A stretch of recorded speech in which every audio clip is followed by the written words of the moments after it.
a lot of us come from a collective culture versus an individualistic culture. People hear that term a lot. They don't understand how it feels. Like when you're a child, you have so many adults in your life that you don't know who your parent is.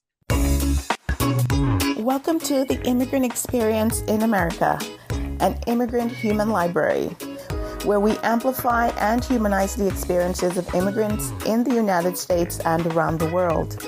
Listen in as we add another story to our immigrant human library. Welcome, listeners. I am happy to have another story to add to our immigrant human library. It is that of Raj Sundar. Thank you, Raj, for joining us today. Thanks for having me. Thank you so much. Raj is joining us from the Washington area, and we're so happy to have him on here to discuss with us today the importance of cultural competency in healthcare and many other things, right? Yeah, I'm ready to talk about it. Let's do it. Let's do it. So, Raj, tell me a bit about yourself. Introduce yourself to our audience as much as you'd like to share. This is sometimes a tough question because in America, I feel like I got used to talking about my profession as the primary thing that I hold on to as my identity. Like you asked me who I am, like I'm a family medicine doctor. But in this context, I think I can talk about my personal identity, which is a South Indian, specifically from Tamil Nadu. I'm really specific about that note, about where I'm from in India, because as with many countries, when you say you're from India, people have a narrow perspective of what it means. And often here in America, it's like chicken tikka masala, lots of dancing, bhangra. I'm like, I'm sorry, my community is way less fun. Our weddings are really boring. We don't dance. Nobody drinks because it's essentially forbidden in my region. So the perception of what it means to be Indian feels different for me. I was born in a small village in Tamil Nadu called Tamarankote. Then I moved to the US when I was 8 years older, a little bit older than that. And then I've been here since, although initially I was in North Carolina and now I'm in Washington State. Wonderful, wonderful. And so is there a story behind what brings your family to the United States? There's varying degrees of like different people's stories. Is there one for you? Yeah, there's always a story. There's always a story. As I said, I grew up in a village which is quite impoverished. So my grandparents grew up in poverty. Poverty that means that you go to bed hungry often. So my parents grew up in that household, and my grandfather had a singular determination that we were going to get out of it. And that meant everybody in his family was going to be doctors. Don't ask me where that came from. That's part of the Indian identity. I know that there's a lot of doctors there. So he educated his children, but also helped educate the other family members in our extended family. So my uncle's a doctor, my aunt's a doctor, my cousins are a doctor, and my parents both are doctors. And as I said, I'm a doctor too. So it was a family trade. So the quote that I often bring up is that when I was growing up, people asked me what kind of doctor I wanted to be when I grow up. They narrowed my potential for the future, just asking me what specialty I wanted to be as a doctor rather than what profession I want to go into. Either way, I was born in India, but then my parents chased the American dream. We all sure have heard about that, especially in this podcast. They went to the UK. I was with them for a year, but life was quite difficult. So they sent me back to India. And in India, I lived with my grandparents till I was 8 or so. And my parents moved from UK to the US by that time, completing their residency, trying to establish themselves as doctors in the US. I was still with my grandparents. And then one summer when I was 8 years old or so, I got on a plane to what I thought was to visit my parents by myself. I don't know if anybody has traveled by themselves when they're 8 years old, but it meant I was shuffled along and I had to trust random people to take me places. And they had a yellow string around my neck with a packet of everything about me because I was only 8. And people would look in that packet to see where I was going. It was like a package being shipped. And then I got to America, and actually it was South Carolina where I was for the first few years. I thought I was visiting, but I ended up staying because my parents had actually wanted me to come and stay with them, but my grandparents didn't want me to. So they had said I was just going to visit, but then I visited for a long time. I got enrolled in school, and that's where my journey in America started. Wow, how interesting. Well, and so how did the grandparents handle the realization that, you'll be staying? There was a lot of conflict. And as a child, I probably didn't understand the intensity of it. I think as immigrants, we all have parents that hold a lot of trauma. In addition, they're often not as transparent with it. I'm just speaking for myself and not to delve into everything that my family has gone into. It's just the idea that they went through some hard things and it's hard to share them, not only because they never had the language, because mental health and this idea of suffering was such an expectation of being an immigrant or why they immigrated. So it didn't make sense to make a big deal of it. And it didn't make sense to share it with your children because you were hoping they have a better life. So the whole extent of it and what happened, I'm not sure. I just knew that expectation and what had happened. And then eventually there was a process of reconciliation where people accepted that I would be in America with my parents, which, it's my parents. So it wouldn't make sense that I'm with them. Right. Yes, I understand. I understand that. And how big is your family? Like, how many, do you have lots of uncles or lots of extended family? Uh, it's not too big. I have one brother, but I have 6 or 7 cousins that were my immediate family when I was in India and my parents were in America. And then they have some children now too. So I would say moderate compared to some of the other families that I know. Yes, right, right, right. I was wondering. Yeah, mine is, yeah, humongous. Dad, one of Yeah. 11, mom, one of 12. So you Yeah. can imagine how many grandchildren, my generation, how many Yeah. cousins, at least three per child. It's Yeah. a lot of us. And I get those type of family dynamic where it's a community and everybody's giving input as to what's most important for everybody. Sometimes the lines are blurred as to who is really your mom and dad because everybody is raising you and everybody has a say. And Hmm. it's only as we're here in the United States where some boundaries inevitably become a part of our culture in the family, where you see my dad's side of family, then you have my aunts, and then you have my uncles. You start seeing those lines, but prior to, we didn't know what those lines were. So I totally get Yeah. that. I think people don't understand what it really means to know that a lot of us come from a collective culture versus an individualistic culture. People hear that term a lot. They don't understand how it feels. Like when you're a child, you have so many adults in your life that you don't know who your parent is. So that's powerful because you have so many different role models and comparisons. It also decreases the burden on the parent. If you have kids here as an immigrant, it's hard because everything is on you to solve, to figure out. You lost some of your ancestral knowledge and your familial knowledge. Because I take care of patients like this. When they have a baby, they're learning how to breastfeed. In their community, if they were truly integrated, there was so much wisdom there. And here, sometimes in these nuclear families, I'm the only source of wisdom. And it is not as good or as thorough as sometimes families and traditions carry with them. Yes, I get that. I Yeah. went through that too with my first child. I was away from home, states away. And if I were around my aunts and everybody, you would have every day there would be somebody cooking and coming over with meals. I would not have to worry about cooking. Somebody would be cleaning this. Somebody would be saying, do this, but I had to figure it all out. I had to hire a doula to really help me through the birthing process because I was so scared. I didn't know what to expect. And I felt like I didn't receive the best treatment going through birth at the hospital as well.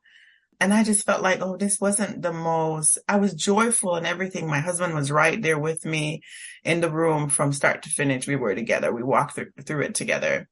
But I felt like I'm really missed out on my community because I know I've observed, for example, one of my aunts when she had her The ones that I remember most clearly are twin daughters. And I mean, it wasn't only our family, but the community in which we lived. Like everybody came and people were doing laundry and people were cooking and everybody was chipping in. It was just like this whole, and it's so beautiful. That's the beauty of being a part of a collectivist culture.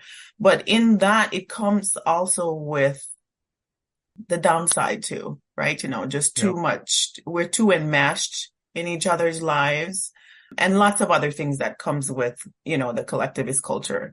And so when we come here, we have the privilege, I want to say, to really find ourselves and say, this is healthy for me. This is not healthy for me anymore. And you define those lines, but then you also sacrifice all of the other benefits that comes with being a part of that large community too. So yes, I've been going through that, contemplating it throughout this podcast. I post about it all the time on Yeah. LinkedIn Yeah. because this person whom I'm becoming, and then my daughter's being raised in two-parent household.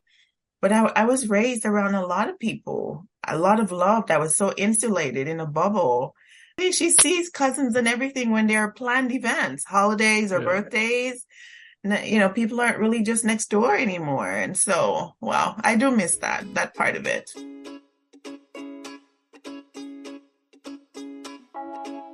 Yeah. And there are many things that you said I could reflect on. I think one thing I wanted to add was how it is a privilege now, talking about the downsides of a collective culture, is now I have been in America for a long time and I have kids who are quite young, less than Yes. 2, less than 3. Uh, the question that I have to think about is what do I cherish and what do I celebrate in my culture that I want to pass on? What do I want to shed from my culture that were sometimes toxic and did not contribute to our well-being? In Indian culture, I told you I was from a village. There were such gendered expectations, including I grew up where the men ate first and the women served food, and then they ate later in the kitchen. Right? That is like a Wow. specific manifestation of how gendered expectations can be. Most of India isn't that way. That is from my village. Obviously, in my generation, most people don't do that. That's just being a clear example of we can honor our culture, but don't have to bring in everything. It's not a full package. And that is kind of the evolution or transformation that I've been thinking about of how do I choose what's been great and beautiful in my culture to my children.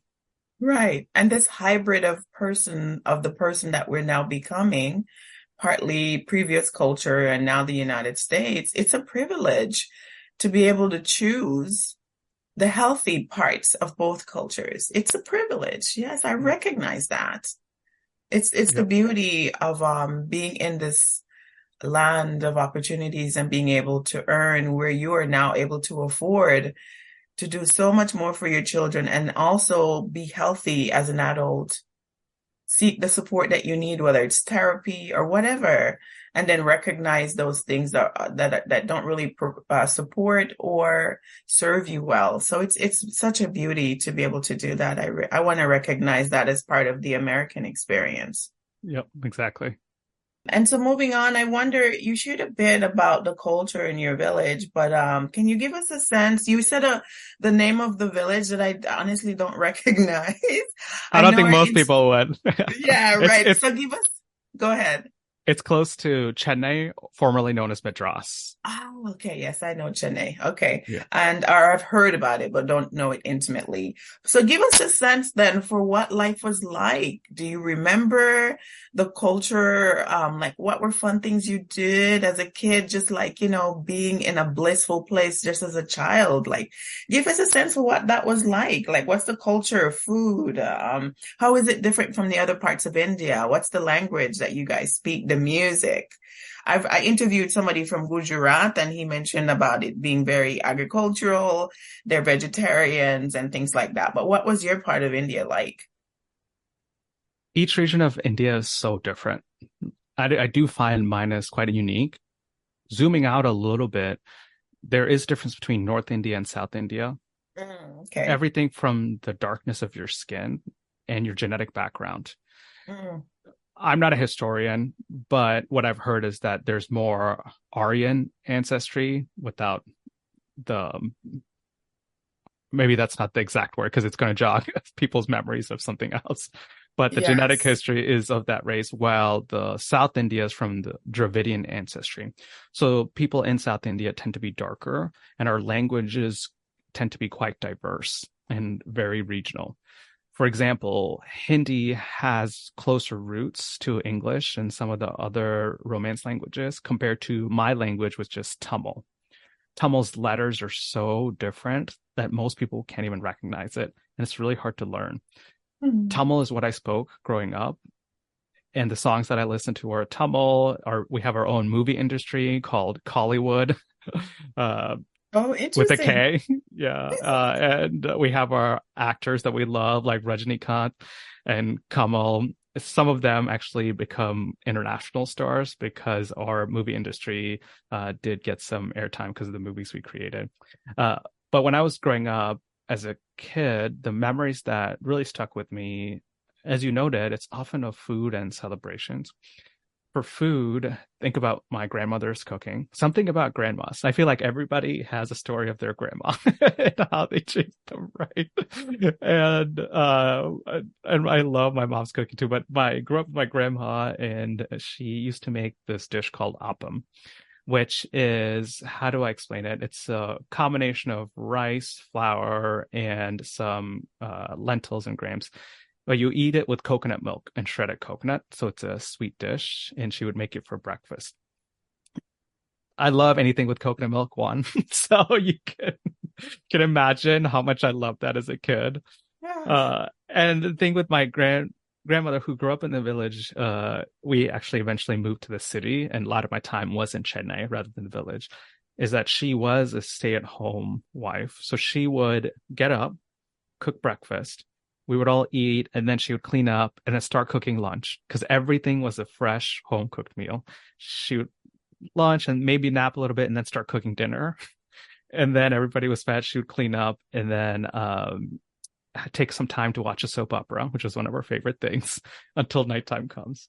So this dedication for feeding all of us and how much care and love she put into food, because that is the thing she did. Mhm. One thing when you're a child, you don't acknowledge how amazing that is. But those memories, when they come to me, I think about that specifically. In addition to that, we have our own holidays like Pongal, which is the celebration of harvest, which is a specific dish. There's a sweet version and a savory version. It uses jaggery, which is a specific kind of Indian sweet. Probably all dishes many people haven't heard because in America specifically, a lot of the Indian restaurants have a connection to Punjab.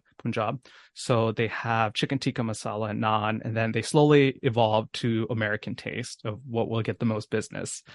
People often don't get to taste other regional dishes in India. So you may or may not now, there's more dishes in some South Indian restaurants that you can taste, like dosa. You might have heard of that, which is also a crepe-like dish that you eat with chutney, sambar, Mhm. and different dishes like that. And then idli and puri. That's another one. It's just like fried bread that expands. My ignorance about all the ingredients, because I don't make them, I just love eating them. And as I said, my grandma used to cook for them. But those are the things that I think of when I think of like my childhood memories. Yes, beautiful, beautiful. I could taste that coconut dish that you love so much from your grandma. I have such fond memories of my paternal grandma Hmm. cooking. And she would just, you would see her sitting somewhere and we would all be playing and she's sitting and, she's calculating what's for dinner or she's resting from whatever she was doing. And whenever she cooked, boy, whew, it's finger licking good. I mean, Yeah, yeah. she had 11 children and she had even the community, other young men who grew up with like my dad's generation would talk about how they would come to our property to play. And they could tell when my grandmother was finished cooking, no matter what houses they came from, everybody was eating. And so the joke within our family is we don't know how to cook small because we have already such a big family. But then my grandmother was cooking and she would always say, I'm cooking a little extra in case so and so come along, or if anybody extra come along. I would try to cook for my husband and my daughter, and I'll have all this leftovers. And I'm like, and I would joke and say, you know what, the Johnsons, we don't know how to cook small because we're always cooking just in case somebody else comes along. So I get that. It's such, and I miss it. I miss those days. I'm not going to go into that.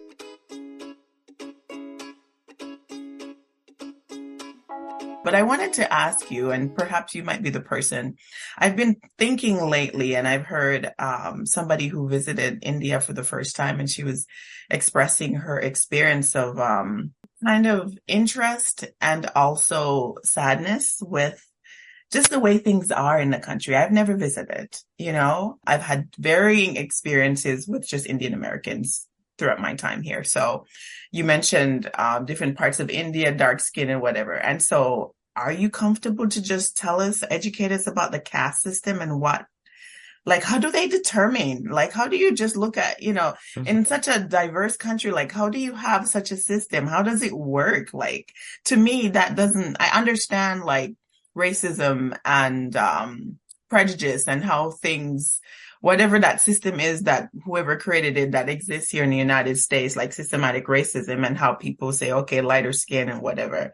I kind of understand that. I'm now coming to understand it more, but the whole caste system in such a diverse country, how is it by family? Is it by shades of skin? Can you tell us, educate us? How does that work? I'm no scholar on this, but through my lived experience, I will say that caste is hard for people to understand because it is hard to see compared to, as you noted, racism, sexism, which is based on perceptions and who you are as a person. Caste only has associated characteristics. I know you're in a lower caste because you seem poor. I know you're a lower caste because you have dark skin. And it's not 100% correlation, but there's some history to this. There always was some form of caste system in India, even before British colonization. But after British colonization, it became codified a bit more because establishing a codified hierarchy is easier to control. There are some bases of that, of racism in America as well, right? So in India, different castes also become associated with different professions. The lowest caste were the untouchables or the Dalits. People may have heard of that, who often cleaned toilets, worked with things that potentially are people consider disgusting and cause contamination. So they were untouchables.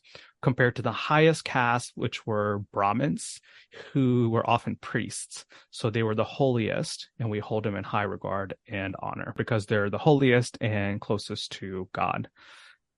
And eventually that became embedded in the system, and people started to show prejudice and discrimination depending on who you were. For example, you are an untouchable, you don't deserve to be a doctor. So you don't even get a chance to get the education you need to apply for a position like that. So it starts to reflect somewhat the experience of racism in the US as caste-based discrimination in India. So for me, specifically, my family is traditionally what we call the farmer class.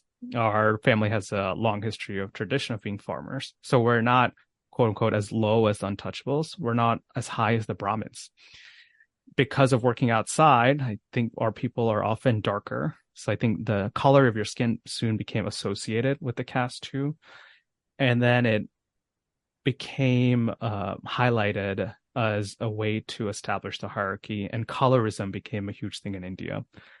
All of these problems or things that we experience now has a long history, but I hope people can understand that intersection of all of that and how caste-based discrimination continues to happen in India. How do you recognize somebody as untouchables? Are there names? I mean, are there features? How do this group get placed in this group in the first place? Yeah, I don't know the full history, but it became associated with professions a lot of what jobs you were doing. And it had a history of family professions being handed down generation to generation. I don't know when it originally started, but that's how it became embedded as people doing certain jobs were associated with certain castes. Right. Wow. Wow. Wow. Wow. Okay. I think I would need to travel to kind of get a sense for. I love Indian food. Love it, love it, love it. And still on that's on my list of places I'd like to see in my lifetime, right? While I'm here in this side Yeah. of the realm. Yeah. As you guys came over, you're here, your parents happened to bring you, we worked out, decisions made, you're staying. How was it for you adjusting in those years at 8, right? You came over at 8. Do you remember what it was Yep. like as a young child, like, learning the language and going to school for the first time? It was hard because I initially went to a Catholic school and I originally grew up in a Hindu household. So I came here, went to a Catholic school, and my parents chose it because it was one of the quote unquote better schools there. They had uniforms that I wore. And imagine me being 8 years old, being introduced to America this way. I thought all Americans wore uniforms to school and went to a school where they went to Friday Mass because I just had such a small understanding of where I was as a country. So I would go to Mass every Friday. It was such a culture shock because it was so drastically different from how I knew life was, especially as a kid. It also changed who I was connected to because I grew up with my cousins who I was really close to. And one of the memories that I have in India with them was playing cricket on the weekends with them. We would play it in one of the alleyways that was close to our house with a tennis ball, so not a real cricket ball. If people don't know what cricket is, you have a flat bat that you hit a ball with. The ball is actually quite hard and you need a large field, but we would just play with a stool and a tennis ball so you could hit it as hard as you can and play it with just three people. But I had a lot of memories with them and a deep connection with them. And then I came to America and I felt alone, although I was with my parents, but I hadn't been with my parents for so long that it was rekindling that relationship too. Then I had to figure out how to communicate with people. And I actually knew English because I went to a school that taught English. And thought, I thought, I thought I knew English, but I came here and I knew the British English, which is different from American English in small and big ways. Small ways, I remember one time somebody asked me what grade I was in. It's like, I don't know what that means. Like, what is grade? Because in the British system, we talk about standards. So first standard, second standard, third standard. Mhm. And that communication gap felt so large, even though I knew English, because I couldn't answer some basic questions when people were trying to ask me. Or when you call trucks lorries, and that's what I learned in India. That's what the British say. And when people were talking about trucks, I had no idea. So these big gaps was like also shocked me that I thought I knew a language that seemed different here too. So I guess your profession was already decided for you, right? Because Yeah, you know that. Yeah, the journey to my profession was that, hey, Raj, you're going to be a doctor. You better decide which one you want to be when you grow up. right. Uh, uh, No, and yeah, I can see the benefit in that because you guys already have the experience of, like, your parents doing it, people in your uncles and aunts, probably the experience that comes with you being able to tap into that as you go along that profession, as opposed to someone who's journeying on a path for the first time. It can be challenging. So I see the benefit in doing that too. But what if it's really not what you like and you really, really hate it? Then here I comes know. the It's a risk. downside. It's like arranged marriage, Simone, right? That's It's another story. yeah. There's some trust and faith in when you're choosing something that you're not sure if you chose for yourself. That's why I used the metaphor of arranged marriage, because there's some part of your elders knowing what's best for you. Not saying they're always right. Either way, in my story, that I did choose to become a doctor, although I studied business and had some other experiences, ended up being a family medicine doctor. My evolution has been attempting to figure out what it means to be a doctor, because coming from an immigrant family, I think this is also a common theme. You came from scarcity sometimes into a place where you had to build a life and make a name for yourself, which meant there was a lot of how can I support myself and my family? And what does that look like with money and resources? And my transformation has been, what does it actually mean for me to care for my community? Because I think I'm actually quite privileged now, and I don't need that same philosophy of life or mindset that my parents had at this stage or at this storyline of our family history. Join us again next time for part 2 of this episode. Friends, as always, please subscribe, comment, and share if you enjoyed this interview. If you're passionate about telling immigrant stories, our team is looking for help. If you're willing to help with podcast production, social media, or Patreon management, please reach out to us. You can also donate on our Patreon if it's easier for you. All the links are in the description below. Thank you. We thank our listeners around the world, and we appreciate your continued support as we build our human library. Please remember to give us a 5-star review, subscribe, and share with your friends, family, and circle of influence.